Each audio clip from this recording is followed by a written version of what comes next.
Hey guys, welcome back. It's Maverick here today with another episode of Engage Kiss. So, I assume 10, 11, 12, 13, with 4 episodes left, we are probably entering into the final stretch of this season. Once again, there has been rumors floating around that there's going to be like 25 episodes or whatnot, but to the best of my knowledge, so far it's still only confirmed for 13 episodes. So, we'll just go with that at this point in time. So anyways, last episode, well, we had this entire situation with Miles, right? Shu kinda, sorta, um, well, I don't know how exactly they are going to end that. Are they going to allow Shu to have some character development here? You know, kind of starting to realize what he's doing is bad. You know, erasing his memories, etc., etc.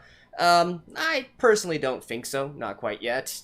We still have 4 more episodes to go, right? And in fact, considering what I've said before about this actually being like a long series, a large franchise or whatnot. I don't know. I kind of get the feeling that probably we're not really gonna see any significant character growth from Shu within this season, within these last 4 episodes. It definitely seems more like a story that will be drawn out, right?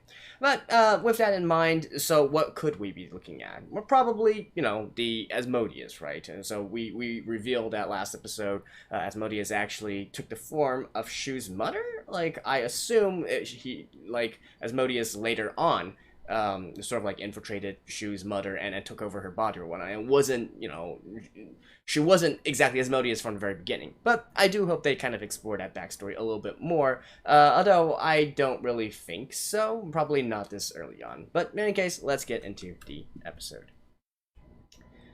Alright, let's begin in 3, 2, 1, play.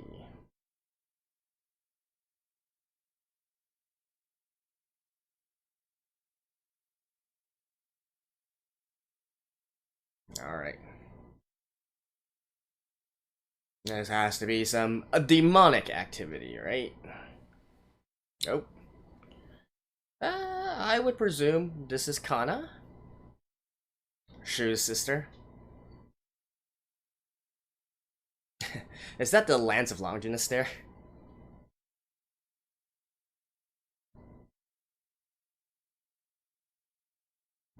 They really like to make a huge juxtaposition between like the cheerful, uplifting, looking at this opening, listening to the opening, you definitely wouldn't feel that this is a very dark series, right? And I mean, technically, you can't really say at this point if it's a dark series or not. I mean, certainly it's had its lighthearted moments. But I think no doubt about it, there's definitely been a lot more heavy stuff in here than perhaps one would have thought from the beginning.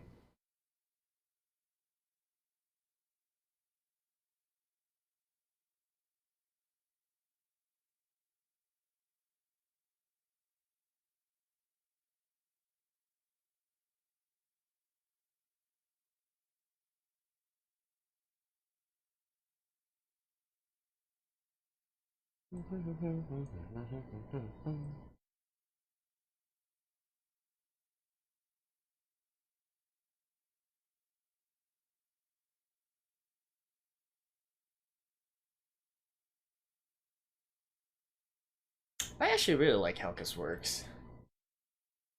Now, the juxtaposition between... Oh.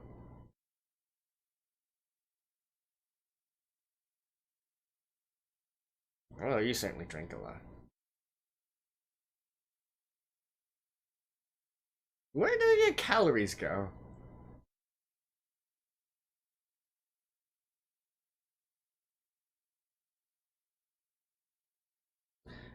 I mean, Gisar, there's no real need to hide Shu's eyes. You've seen all that before.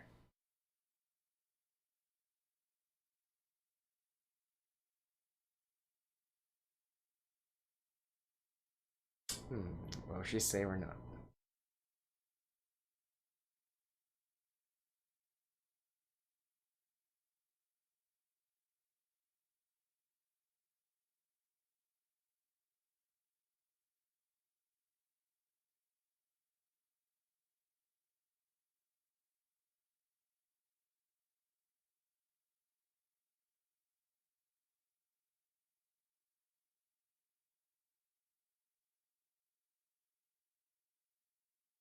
Oh? So Kisara did not reveal I guess she doesn't reveal. Yeah.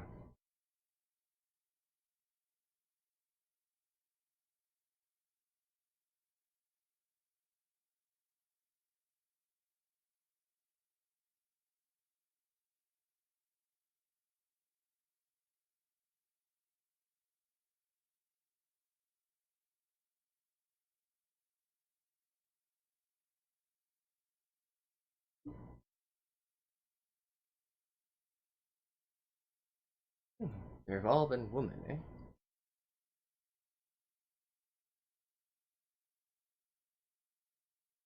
Why aren't they talking anything about his mom?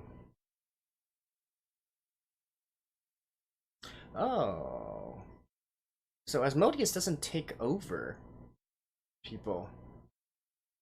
They pose as young women, eh?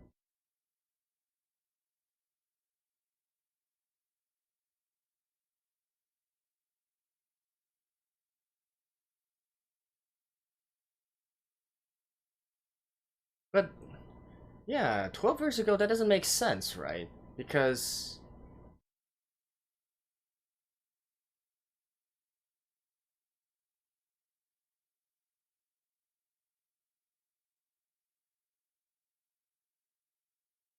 12 years ago? So 12 years ago, Shu's mom was still his mom? And then was taken over by Asmodeus? See, that's the part where I don't get, right? Because she was older than 12.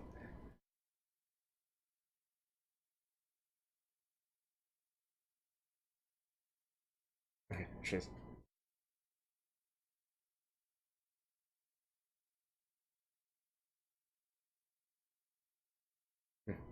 sure knows that Kisara hasn't shared everything.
What was that?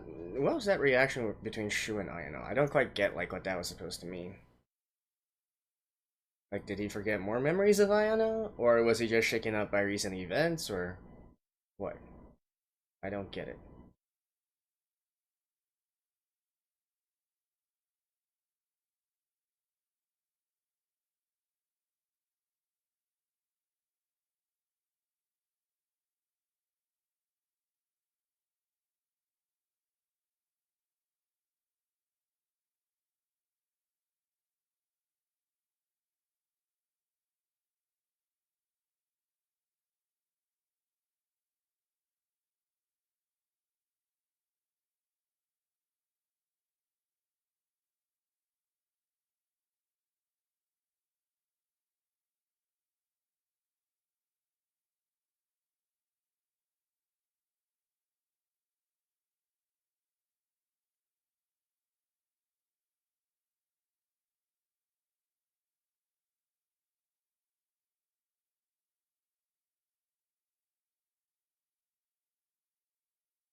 One thing that I can't quite understand, like, this is kind of like on a tangent from the current story, but what I'm really thinking is how exactly they're going to try to make this into like a franchise.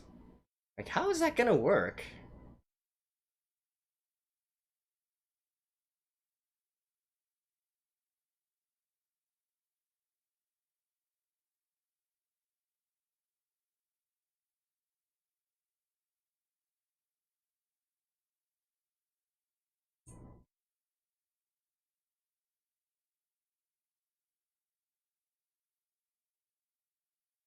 Right.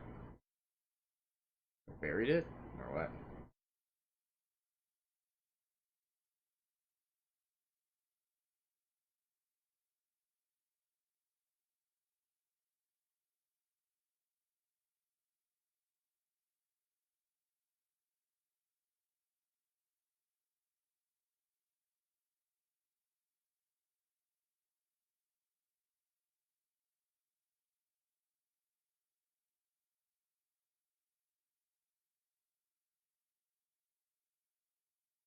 No.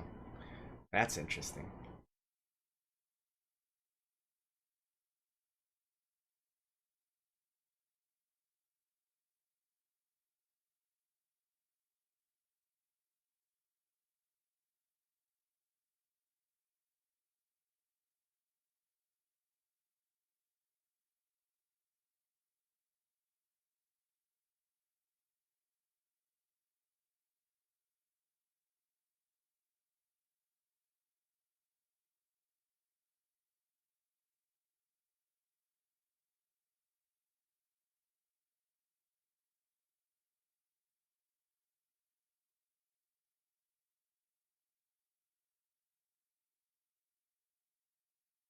The fuck?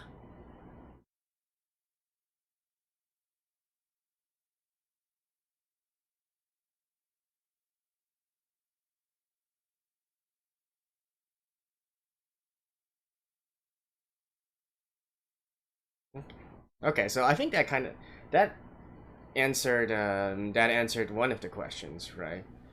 So Ayana was acting weird. She was also acting weird because Kisara actually took a little bit more of Shu's memories of Ayano.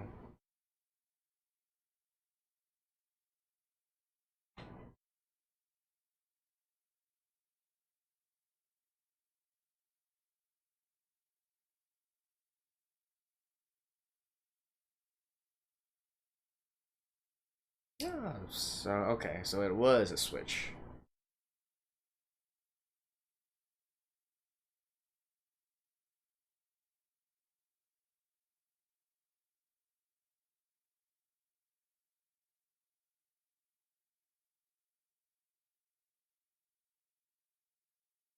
Bridged barrier.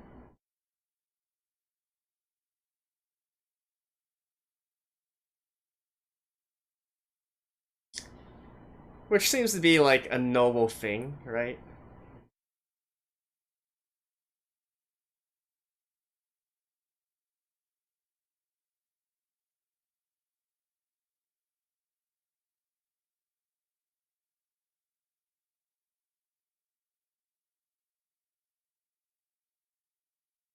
What's all this?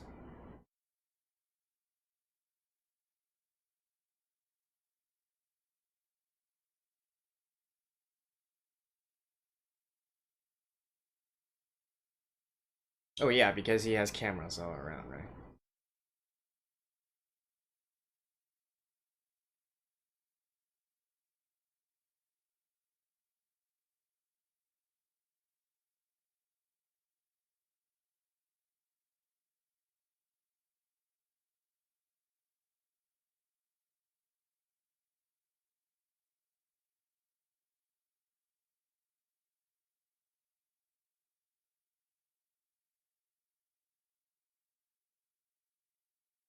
Yeah, what exactly? I don't like. What exactly is Kazera's stance on all of this? She is a demon, right? And if she wants to continue to stay with Shu, won't they eventually have babies?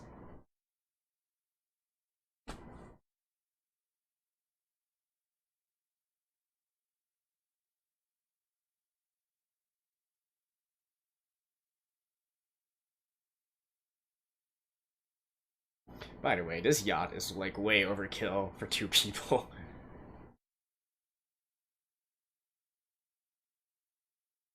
And it's actually not really possible for a yacht of this size to be handled by 2 people.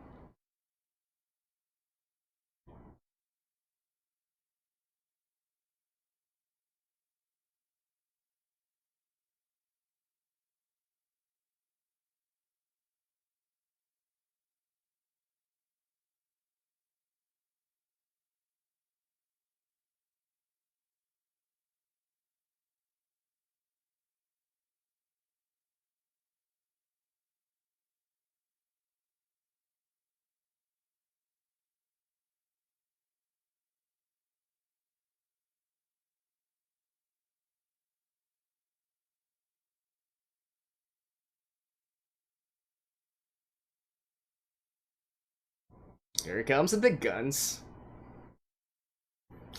An Apache, eh?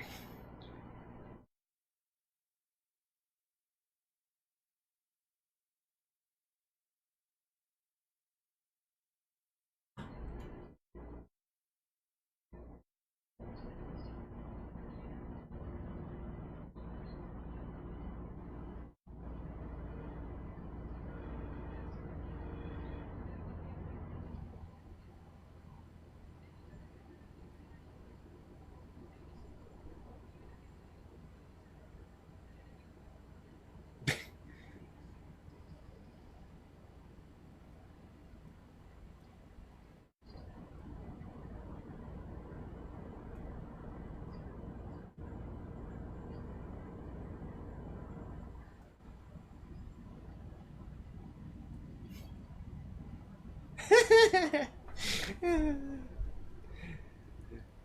that's really funny.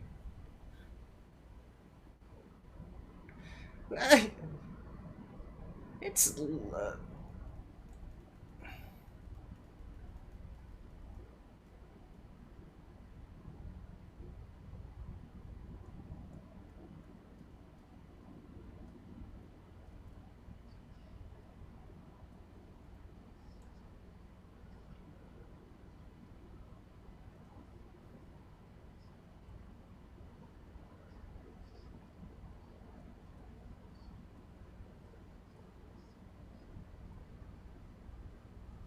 I don't get it.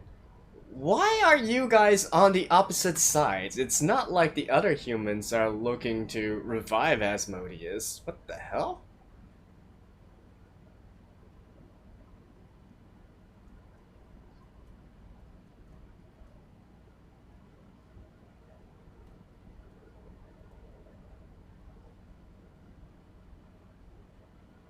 Russia, probably.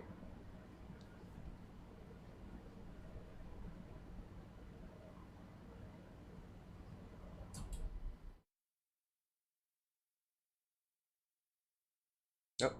There's Kana.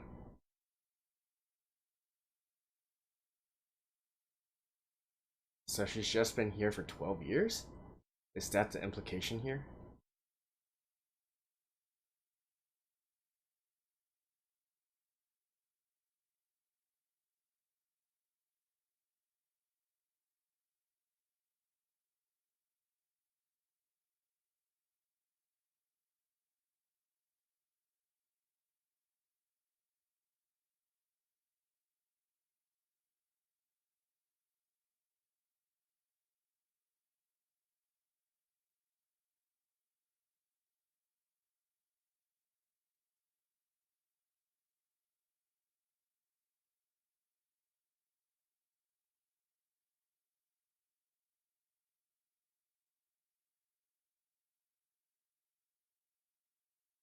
Again, what is Kisara's stance on all of this? I don't get it. So are there other demons like Kisara who want to coexist peacefully in this world? This is...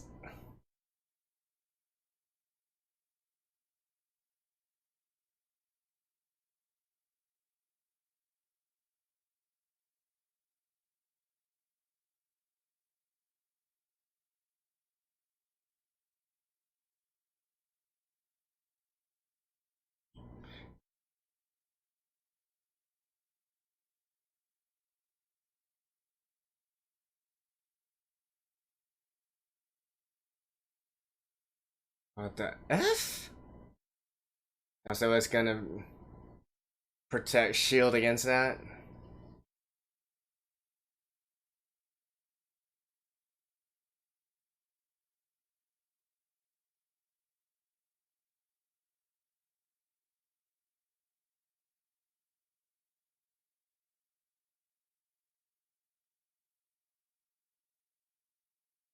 By the way, nothing like that actually existed.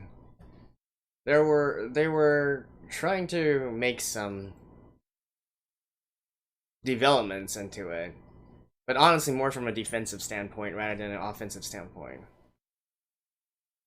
It was actually a defense project in the United States as well, aptly named Star Wars. Not the movie, the actual like defense initiative called Star Wars, where the U.S. military was trying to research weaponry in space.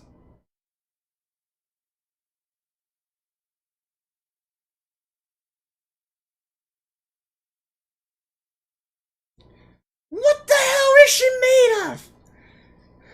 Girl, are you sure you're not demon yourself?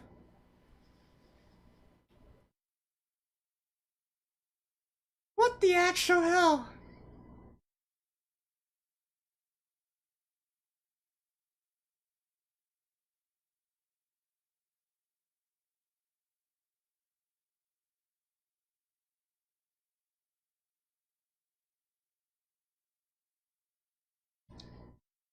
And how did not like break every single bone and organ in her body?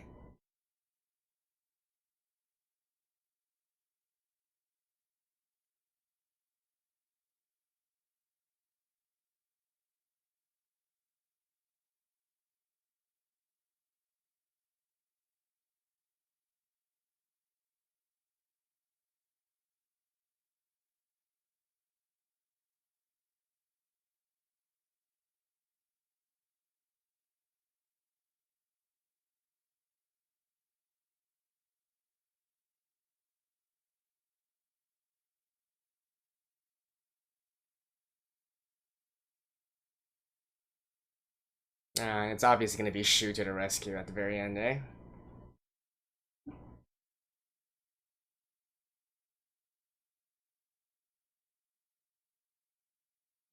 I wonder, has Kisara ever taken, like, Shu's memory of his mother from him?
And that's kinda there, right?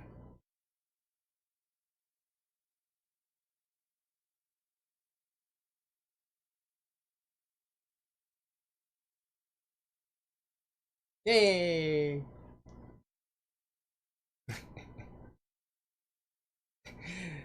Look at that. And then after all that, we get into this sort of like fua ending here. Jeez. Alright, see you guys after this. Alright, dramatic ending, maybe? But then again, I think that was pretty much kind of preordained from the very beginning, right? I mean, once you get into this entire thing of, you know, not having memories of your beloved ones or whatnot, it kind of sort of I don't know. It kind of seemed inevitable that the story would end up this way in this sort of direction, like with Shu not really recognizing many of you know his loved ones, including his mother or whatnot, and then you know with this ending here with Kana being like one of the last big bosses, if you will. I thought that was quite obvious from the very beginning, and then although I guess they are going to like I don't know. Like, is there a way to reverse everything? Well, actually, first things first. Like, why and how is Kana being controlled, right? I mean, obviously she should still be herself. It's not like Asmodeus took control of her or anything, right? I guess Asmodeus might be maybe have some sort of like demonic magic that can possess her. So in that case, I guess the only thing is to defeat Asmodeus, and then everything will turn back to normal, right? So there should be a sort of like reversal of the situation. It's not like Kana was born from the very beginning and sort of like brainwashed or whatnot to believe in something else, and like she literally has her own memories. So it should be reversible, right? Technically, it should be reversible. So that's not the thing that I'm thinking is the problem here. Now, obviously, they're going to go for an entire spiel about, oh, I can't fight against my sister, blah, blah, blah, blah, blah, blah. And then I'm assuming that Kisara is still at the very end going to suck out most, like, maybe like 99% of Shu's memories about this. I think it'll be interesting to see if Shu still remembers Kana at the end, or maybe literally the only thing he remembers at the very end will be Kisara, right? And once again, right, I still don't really like this sort of plot development. But I'm hoping they will have a sort of like satisfactory conclusion to all of this, including perhaps returning all of Shu's memories to him. Although how exactly that is going to happen, that is definitely a big question mark here, right? But no, that is definitely speculation for the future. Now let's talk about this episode and some things that are still like weird about all of this, like including I still don't understand why the Byron City government, the other, like the chief, the kid, he wants to eliminate AAA and Shu. Like, I mean, at the end of the day, they are still trying to have the same goal, right? Shu wants to stop Asmodeus, or I guess technically, if we think about it this way, Shu wants to rescue his sister, right? He wants to save his sister, but his sister has already been turned into this sort of gate, right? And so both the Abbey and I guess Byron City, their goals and their aims are kind of similar in that regard, in that they want to destroy the gate, right? They want to kill off Kana so that there is not going to be any of this kind of gate appearing in the future. But I don't know, man. The entire thing is just kind of sort of like iffy to me. Can any demon conceive of a human? And if that was the case, then how come this thing has not happened before? And once again, like Kisara and Shu's relationship, right? Like, have they had sex before? I'm assuming yes, right? Shu certainly isn't shy of getting to bed with women, and from Kisara's actions, I think she would be more than eager to, right? So what if they conceive a baby? Like, would that be a new gate, and that would also result in demons flooding into this world or whatnot? Like, you guys know what I mean? Like so much of like Kisara's position and her stance here is so ambiguous right now. Like why is she being accepted by the world and whereas others are not? And once again, the entire thing about Asmodeus, like trying to let humans and demons live peacefully forever, like live peacefully in this world. Well, isn't that literally what Kisara is doing right now? Like, question mark. So, I feel like a lot of the goals and the missions and the objectives of a lot of characters here are kind of like, they're all in an awkward situation, right? Like, some of them are literally have the same goal but are on opposite sides, and some of them have the same goal but are going about it at a very weird way, and they're not working with the people who can help them, and so on and so forth. And I don't know, the entire thing is just, I certainly hope they make a thing out of the mess here, right? Like, Asmodeus, well, and not to mention, like, I'm just thinking, like, for Asmodeus, like, why did he need to cause that incident in the first place, right? Like, was it necessary? So, I'm assuming, okay, let's look at this from a more, let's try to work this out, right? So, assuming it's not a case where just, any single child that's conceived. So first of all, we need to make some assumptions. Like humans and demons together, they can conceive a child. Like Kisara and Shu, like if necessary, they can conceive a child. Kisara can bear a child, a half demon, if you will. And so, just having a half-demon is not enough. I assume some kind of ritual is also needed in order to complete the gate process, right? So I guess that's why Asmodeus decided to cause that incident 12 years ago, kill off all the others, take over Kana, and then use the spear and maybe some other kind of ritual or whatnot in order to start the transformation process of creating this gate. Certainly, it seems so, right? Because there's all these different incidents of different killings and different demonically contracted, and so they make that sort of like emblem, if you will, right? So I guess that's something that's needed here in order to complete this. But then, like, why did he need to do it that early? Why did he need to do it that early on? Or she? Like, heck, I don't know. Like, should I call Asmodeus a she?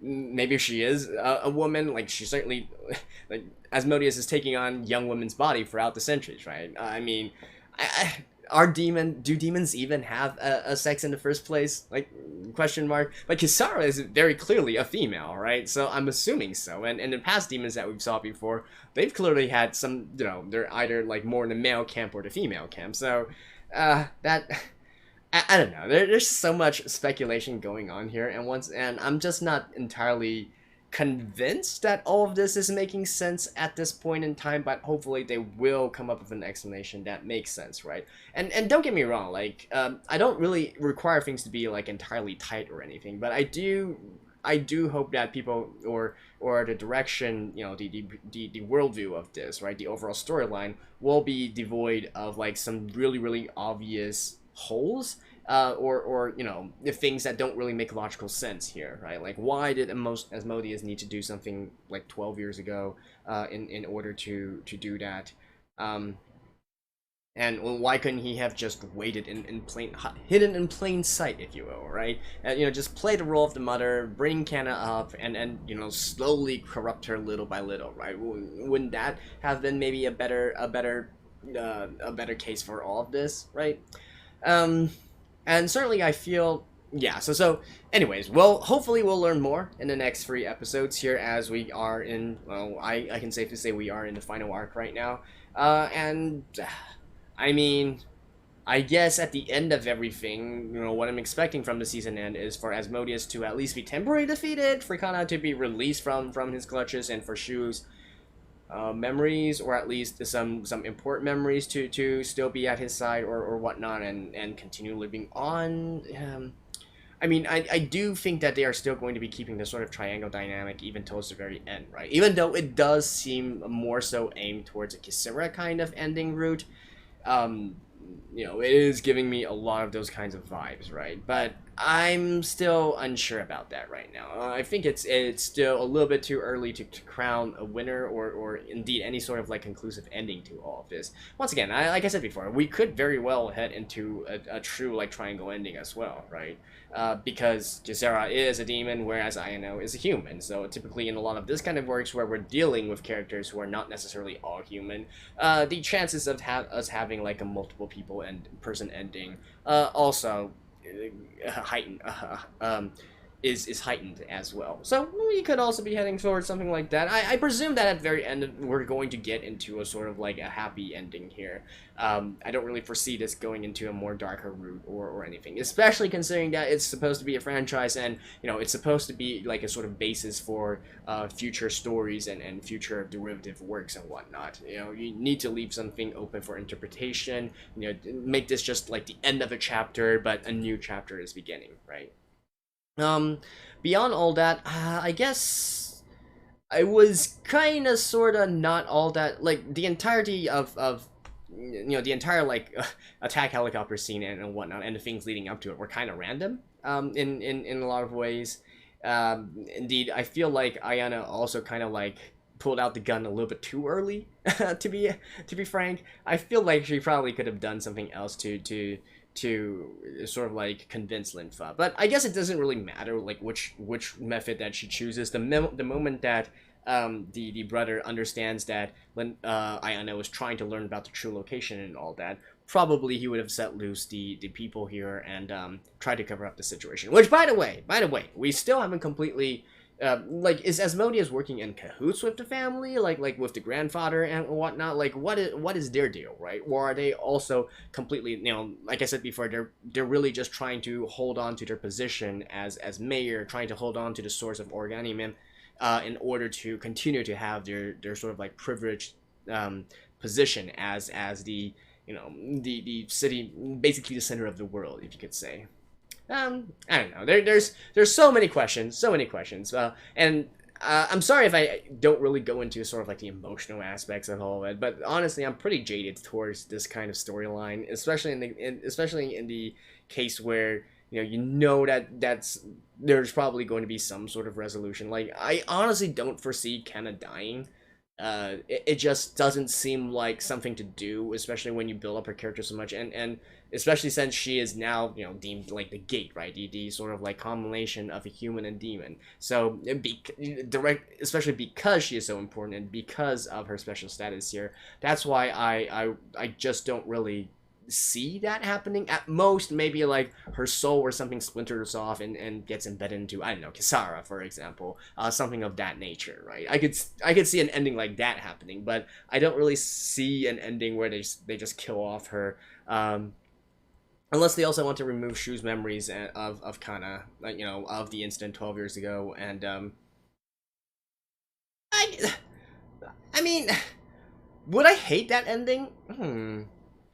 It'd be an interesting ending, and indeed, it would serve as a good template to go into future storyline. Like, what I'm talking about here is for Kisara to basically remove, like I said, like literally nearly all of Shu's memories, including, right, everything that happened to his parents and all that the incident 12 years ago, and including memories of Kana, and then maybe allow him to continue living life and sort of like as a new and reborn Shu. Although how exactly that would work, I don't know, but I guess that would kind of fall in line more with having an eventual continuing storyline where we still haven't really resolved anything. It's just a pause in the action, if you will.